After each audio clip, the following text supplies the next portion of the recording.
It is tier list season in MLB The Show 22. We went through every single position in the game, all of the diamond cards that are in the game right now, including some of the golds that I think are pretty good. Put them all on a tier list from S all the way down to F. I'm going to recommend some cards that you guys should be trying in each position, go through the attributes that I personally look for myself, and overall give you some tips and feedback when building your team in Diamond Dynasty. There's a lot to cover here, but I want to be as quick as possible.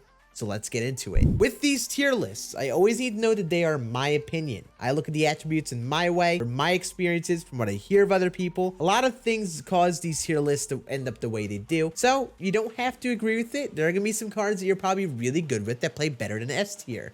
It's a part of the game and it's a beauty of the game. But these are just suggestions to help you guys find cards to try next that on paper or from just other people seem like the best ones for you to try next. And if you have any questions about individual cards in more detail, let me know in the comments section or swing by the Twitch stream, twitch.tv/Scann. Come ask, come hang out with me. I'll definitely answer whatever questions you have about these cards. But now let's hop on into the catcher tier list and go through who I recommend at that position. Here we have our catchers, and the big thing with catcher is finding that mix of hitting and defense. You don't always find it at the beginning of the game, but I lean towards the hitting side of things when necessary. However, there are a pretty good range of cards. Some cards are definitely offense heavy like Mike Napoli. That's why he's in the B tier because he does lack a little bit defensively. Some cards seem to be the other way around like Carson Kelly or JT Realmuto. There's some cards that you probably do well with that are in the D, C, or B tier. That is a part of this catcher tier list. They're all pretty close to each other, I'd say. But I just like to go for good hitting, so I have Adley, Gary Sanchez, and Jorge Posada in the A tier. I'm cool to sacrifice a little bit of defense for the hitting. And then Joe Mauer and Gary Carter are your big two that mix in defense and hitting, at least good enough at this point in the game. If I was to pick one player, it would be Joe Mauer, though. Most well-rounded catcher option at the beginning of the game right now. That is for sure. And on the bottom, we have Austin Wells, MJ Melendez, and Jason Castro, who are some nice little golds you could be using to start. However, you definitely want to use these diamonds over them. Now we get over to first base, and we have some collection awards, Frank Thomas really being the guy. But guys like Albert Pujols are good. Vlad Jr. is also great as a live series collection award. I really want big power at first base. Sacrifice a little bit of defense for the big contact and power. Frank, Vlad, and Albert all bring that. Vlad gets a little bit of a bump up because he's a live series card. He gets live series quirks. So even though he is only a 90 overall, he can get inside edge some days. And plus, those quirks can be active, thus making him closer to that 93, 4, 5 range of some of those attributes if they are going on the way they could. I do like Josh Bell a lot. He's a very easy to obtain switch hitter, good hitter. Torkel Sand, Prince Fielder, Ryan Howard, and Adam Dunn are also great power hitting options that I think are great if you are leading up towards Pujols or Frank. Also, even if you get down to the B tier, these guys are definitely viable when you're first getting your team going. Same with the C and D tier. Just the big thing is with the F tier with Eric Hosmer. Do not recommend him because he really does lack power. I would only use him if you have like no other first baseman. At second base, there are a lot less primary second basemen. It's just the nature of the game. This is always the case. So I like to look for power whenever power does exist in this position. Because you don't really see it too often. You see a lot of the guys like Tommy Edman, Jake Cronenworth, Ray Durham. The guys who usually have high contact, maybe solid defense and speed. That's why I have Jazz in the A tier a little bit above him, because he does bring a little bit more of the power, maybe a little bit less contact, but this is the time of the game to get away with that. Also, his defense is actually very good. Chase Utley, I hear, is that guy. Basically a must-use from what I hear. And definitely the guy at second base right now. But the beauty of this tier list is since there aren't many primary second basemen, you can use second base as a spot to get a second shortstop in, or someone else that can play outside of this.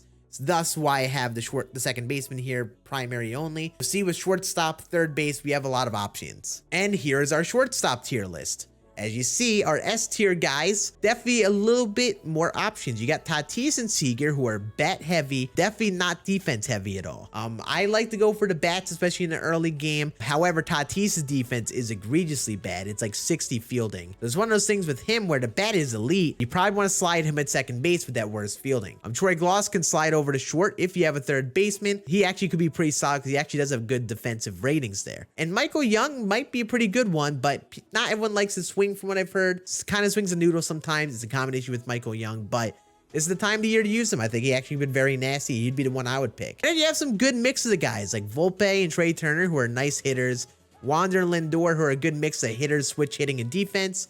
Chipper sacrifices a little bit of defense for the bat. And I'm looking for good hitters versus righties. That's why Bobby Witt and Javi Baez are a little bit down in the B tier. But honestly, as you're building your team, I'd really recommend B and up in this list, especially if you can get those guys. But you end up having to use something like Didi Gregorius for a bit. If you use a gold like Xander Bogaerts for a while, that's perfectly fine. Also, do not touch Andrelton Simmons, please and thank you. And now we slide over to third base. So you see Albert Pujols, Vlad Jr., and Gloss do make another appearance. Thing is, there isn't really much competition here, so those are the three.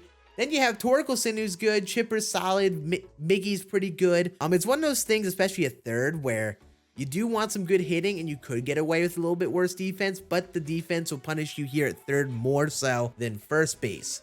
So I like someone like Torkelson a good bit, who's actually pretty solid and not too bad of a defender. Or Devers, who's really good versus righties in this very righty heavy state of the game.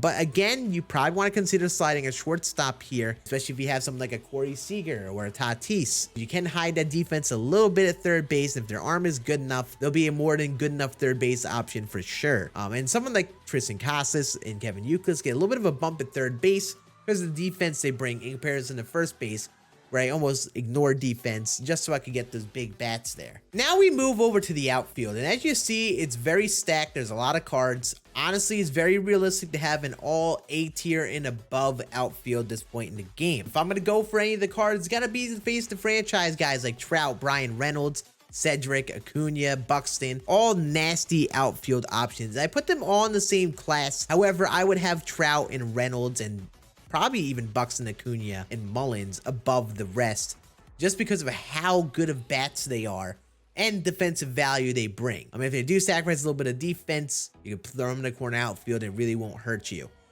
But definitely, if you can get the guys like Clemente and Live Series Trout and Acuna, those are the guys that are using your outfield right now, just because of the quirks, how good the Live Series attributes are.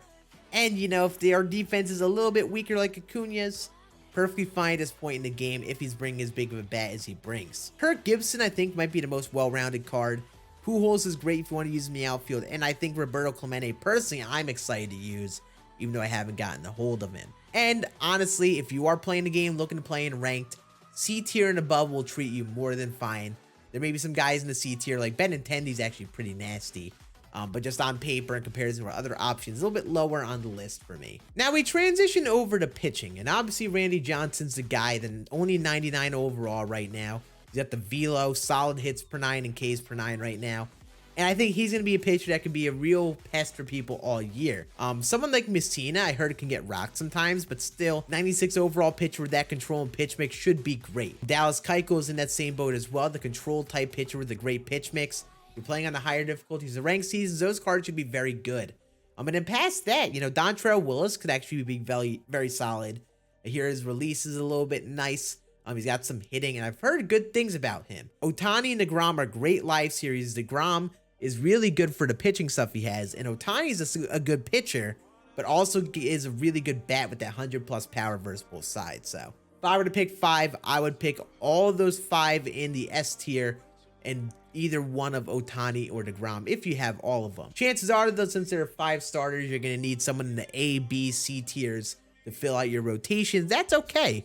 Like Burns and Scherzer are fine. Nolan Ryan, doesn't have outliers. Nice. You could find someone to be one of your 4 or 5 pitchers of those lower guys and be more than fine. Also, you've seen in C tier, couple golds like Fernando Valenzuela with his absurd pitch mix could be very tough for some people. That's why I have him up in the C.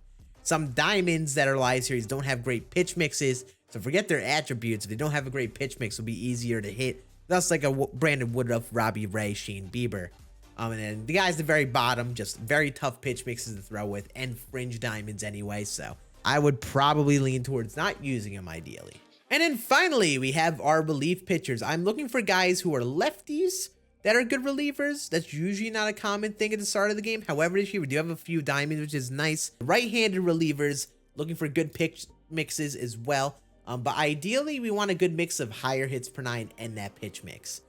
Someone like Devin Williams, I think, has the hits per 9. Just the pitch mix would be a little bit better. Same with Emmanuel Clase. He has some solid stuff in his pitch mix, a little bit lower in the hits per nine. Someone like Houston Shriek could be a great back end guy. Kenley, Billy Wagner, and Chapman are in the top bunch, just because I think their stuff is good enough to be used. Chapman and Wagner are lefties, which is especially valuable. And Kenley Jansen just has elite attributes in comparison to our other guys right now. But however, your bullpen will likely have some golds. Please use gold Rob Dibble for as long as you can. Very good gold card. Some other guys like gold Mariano, Brian Wilson are also great options for you as well. The only reason I have Kirby Yates and Craig Kimbrell even listed, because keep an eye out on those gold pitchers. Those like 2-pitch, 3-pitch relievers with similar pitch speeds, not great to use. Craig Kimbrell basically throws a fastball and a curveball. Forget his hits per nine. He's going to be very tough to pitch with in a large majority of games. Not going to be easy to do. But I put them in there just to kind of warn you. Probably don't want to use pitchers like that. And at this point of the game, I do want to show you guys in this tier is what my team looks like, so you can see what I'm personally choosing. I play All No Money Spent, and I am grinding out the live series collection. So I just got Trout, Gloss, and Ohtani recently. So they are the big names on the team. But past that, I have a lot of A, B, and C tier players from multiple lists just to fill out my team. I am confident enough in my abilities that I can pitch well enough, hit well enough in the early part of this game, where I don't need the best cards in the game to make World Series, and I can spend my stubs getting the players for collections like Trout, Ohtani, and so on. So I have a lot of face the franchise cards I earn for free and so on, and a lot of teams look like this right now, and that's perfectly okay. So if you're building your team, looking for a way to go, those face the franchise cards are great ways to get going. Just look for the right ones, and I actually did a tier list on the face the franchise cards. So if you want some more opinions and my thoughts on those face the franchise cards, check that out up here if you haven't. And then this is the God Squad. If I was going to pick any player at every position for my team, this is what it would be right now, I would say. A lot of really good cards on this team like Mauer, Utley, Clemente, Trout. I think Kirk Gibson is one that maybe I would pick a little over some others because I do like the well-roundedness and the fact that he is a lefty bat. But at the end of the day, when you do have every card of your choice, it's just down to whose cards you do best with, who have good comparable attributes. You know, Michael Young might be one I do well with, but someone else might not do well with. Like Thomas is very good, but there are a lot of good first base options as well, like Vlad Jr. you could throw there as well. And in the pitching side of things, that's what I would be using on Hall of Fame legend, higher difficulties. But maybe someone like Dallas Keuchel won't play well for you because he doesn't have much velocity, or maybe someone like a Dontrelle Willis is one that you just don't do well with his pitch mix. That is just a part of the game. I just feel like as a hunch, I would be picking these guys if I were going to be choosing my best team ever. So yeah, that is it for the tier list. I know I went through this very quickly. These are mainly just to help suggest you which cards you should be trying first, which ones, if you have opportunities to get multiple cards, help you make that decision for the card you should be using on your team. I will be uploading these every 2 weeks, updating the list, giving you guys an update on what happened with the game, what cards have come out, because I think it's valuable to keep you guys in tune with these tier lists, keep them constantly updated based on the constantly shifting meta of the game. And I have a feeling this God Squad team here can change in literally just 2 weeks. Make sure you like this video if you enjoyed it. Really does help get the videos out there. And check out this playlist up here to keep up with all of the tier lists. There's a more updated version of this. Make sure you check that playlist out and it will be included in there. But I hope you all enjoyed this video. I have a feeling this squad will be updated in just a couple weeks. So I am going to actually come back here, update in about 2-3 weeks from now when the first featured program ends. We'll get an idea of what cards we have in store next, what the state of the game looks like then, and keep you updated on the cards that I probably have tried at that point. So I hope you guys enjoyed. Make sure you wait for that one, and we'll be covering a bunch of stuff like this on the channel. Hope you all enjoyed. I'll see you all again in the next one.